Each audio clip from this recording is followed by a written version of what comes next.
Yo la team, j'espère que vous allez bien, que vous passez une excellente journée. On se retrouve aujourd'hui pour une nouvelle vidéo de Paris Sportif. Et vous le savez, quand on se retrouve le dimanche sur YouTube, c'est que généralement, il y a Ligue des Champions, les quarts de finale aller qui vont commencer mardi avec Arsenal, Real Madrid et Bayern Munich, Inter de Milan.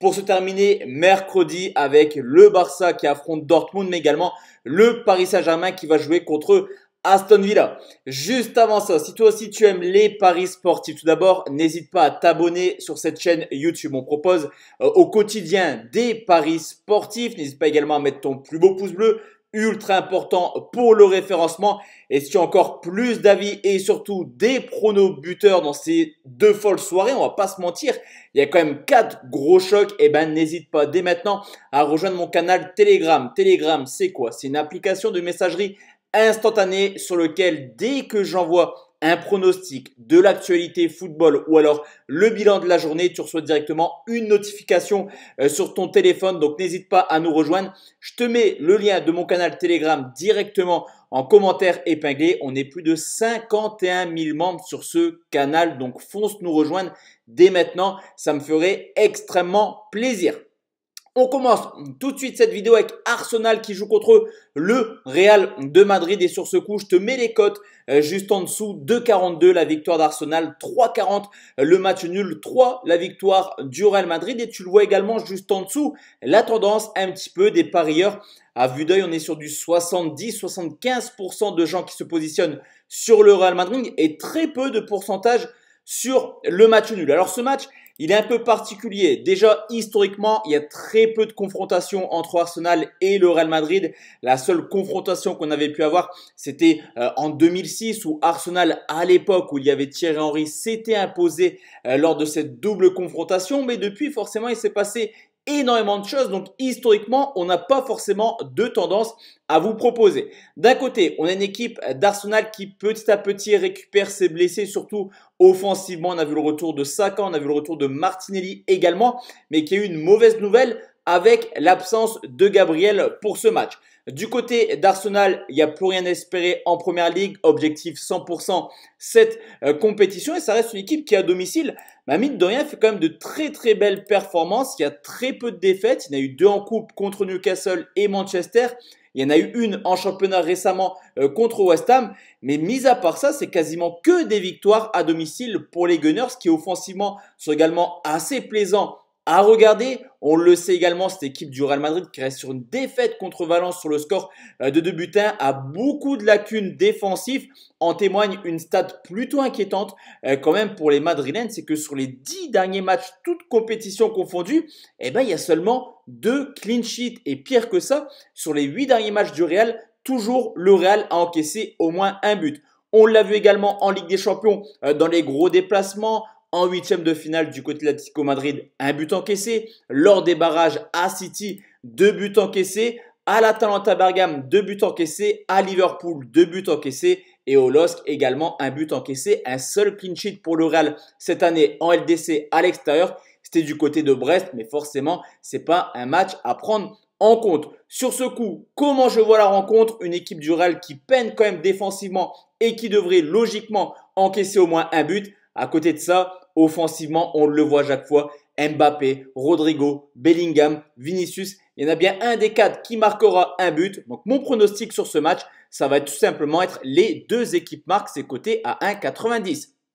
On continue avec le Bayern Munich qui joue contre l'Inter de Milan. 2 la victoire du Bayern Munich, 3,50 le nul, 3,80 la victoire de l'Inter de Milan. Sur le papier, c'est un des duels les plus serrés tout de même où mine de rien les parieurs se positionnent quand même assez majoritairement sur une victoire du Bayern Munich. Alors moi sur ce coup, je vais peut-être les contredire. Pourquoi? Parce que cette équipe de l'Inter, elle va falloir les sortir. Alors ok, ça encaisse un peu plus de buts. Actuellement, un seul clean sheet sur les 6 derniers matchs en compétition officielle. Mais en Ligue des Champions, c'est une équipe qui performe à l'extérieur.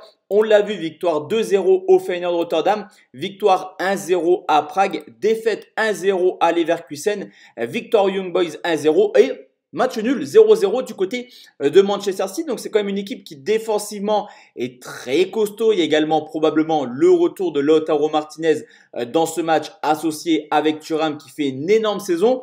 Et à côté de ça, même si le Bayern Munich fait une très belle saison également, il s'envole tranquillement vers un nouveau titre en Bundesliga, je trouve pas que les Bavarois sont si sereins que ça, surtout dans les gros matchs à domicile. On l'avait vu contre le Celtic, match nul, un but partout. On l'avait vu également contre le PSG, petite victoire 1-0. Contre Benfica, petite victoire 2-0. Contre Leverkusen, là par contre, on a vu un vrai Bayern qui s'est imposé assez facilement 3-0. Mais sur l'ensemble de la saison, j'ai envie de te dire, on voit plus souvent le Bayern en difficulté que dans une certaine facilité. Donc moi, je vais partir sur une petite surprise et prendre l'Inter ne perd pas ou perd de un but et moins de 3,5 buts dans le match. C'est coté à 1,60 pour moi. Probablement, c'est le match où il y aura le moins de buts dans cette journée. On continue avec les matchs de mercredi et le Barça qui joue contre le Borussia de Dortmund, une équipe du Barça qui a fait une mauvaise opération hier en Liga, mais cette fois-ci, c'est la LDC, le Barça qui peut encore faire un triplé historique. Coupe du Roi, Liga, Ligue des Champions, un peu comme Paris, un peu comme le Real Madrid. Il y a pas mal d'équipes qui peuvent encore aller chercher ce petit triplé. Alors, une équipe du Barça qui mine de rien à domicile, hein, les gars, c'est valeur sûre et surtout offensivement. 3 buts marqués à Benfica, 2 à l'Atalanta Bergame, 3 au Barça, 4 au Bayern Munich, 5 aux Young Boys de Berne. Tu l'auras compris, c'est limite 3 buts minimum. Il y a eu les deux contre l'Atalanta, sinon c'est 3 buts minimum à domicile en LDC. Mais attention parce que cette équipe de Dortmund, elle revient bien. Elle vient de s'imposer 3-1 contre Mayence et s'est imposée 4-1 du côté de Fribourg. Et pour ceux qui suivent vraiment le football de A à Z, on l'avait vu en début de saison au Real Madrid. Il y avait une défaite 5-2 en Ligue des Champions, mais la première mi-temps avait été majestueuse de la part de Dortmund. Dortmund, c'est également le finaliste de la dernière édition. C'est une équipe qui commence à avoir quand même pas mal d'expérience et qui offensivement a quand même énormément de joueurs qui sont capables de venir marquer au moins un petit but. Je pense tranquillement que Dortmund pourrait mettre en danger le Barça. Sur la double confrontation, je vois quand même le Barça se qualifier. Mais je ne serais pas surpris de voir une petite victoire 2-1, 3-2 ou un petit match nul lors du match aller. Donc je vais prendre Barça au nul et plus de 2,5 buts. Cote à 1,61. Moi, perso, je la trouve assez sympa sur ce coup. On n'avait pas regardé les cotes, mais forcément, le Barça, c'était à 1,36. Le nul à 5,50 et Dortmund à 7,50.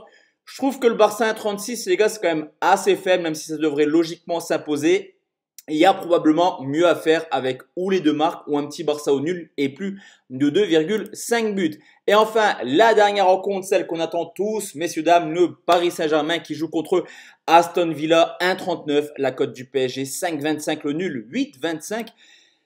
La victoire de Villa, je trouve déjà que les cotes sont quand même vachement disproportionnées parce que, ok, sur les 8 derniers quarts de finalistes, on va pas se mentir les gars, Aston Villa est en termes d'histoire, en termes d'effectifs, peut-être l'équipe la plus faible. Encore que j'aime pas dire ça parce que cette équipe de Villa, elle a quand même un gros potentiel offensif.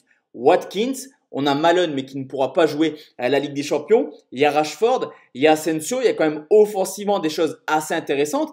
Et même si Paris tourne sur une énorme dynamique en 2025, eh ben cette équipe de Villa, messieurs, dames, c'est quasiment pareil. Elle enchaîne les victoires, que ce soit en PL, que ce soit en coupe, que ce soit en LDC avec aller-retour 6 buts marqués à Bruges qui mine de rien a quand même fait une très belle campagne de Ligue des Champions. C'est une équipe qui est capable de faire un coup. Villa avait terminé dans le top 8 avec un calendrier certes favorable, mais il y a eu des victoires références contre le Bayern Munich, une victoire 3-2 également du côté de Leipzig. Donc tu as une équipe de Villa qui pourrait poser des problèmes, en tout cas 1,39 pour le PSG. Là aussi je trouve que c'est extrêmement faible. Donc comme pour Barça, Dortmund, je vais prendre exactement le même pronostic. On le sait, le PSG offensivement c'est très costaud, mais le PSG a également tendance par moment à encaisser du but assez bêtement, et on le voit dernièrement, à chaque fois qu'un ancien Parisien vient au parc, généralement, il marque. Rabiot avait été passeur décisif avec l'OM. Pourquoi pas le petit fun et le but d'Asensio, tout ça, on en parlera tranquillement sur le canal Telegram. Mais pour le public, je vais offrir PSG ou nul et plus de 2,5, cote à 1,72. Donc voici la team, mes 4 avis concernant les quarts de finale de Ligue des Champions. On se retrouve demain soir pour parler les quarts de finale d'Europa League et mardi, les quarts de finale de Ligue Europa Conférence. Très bonne soirée à tous et à toutes. Ciao, ciao la team.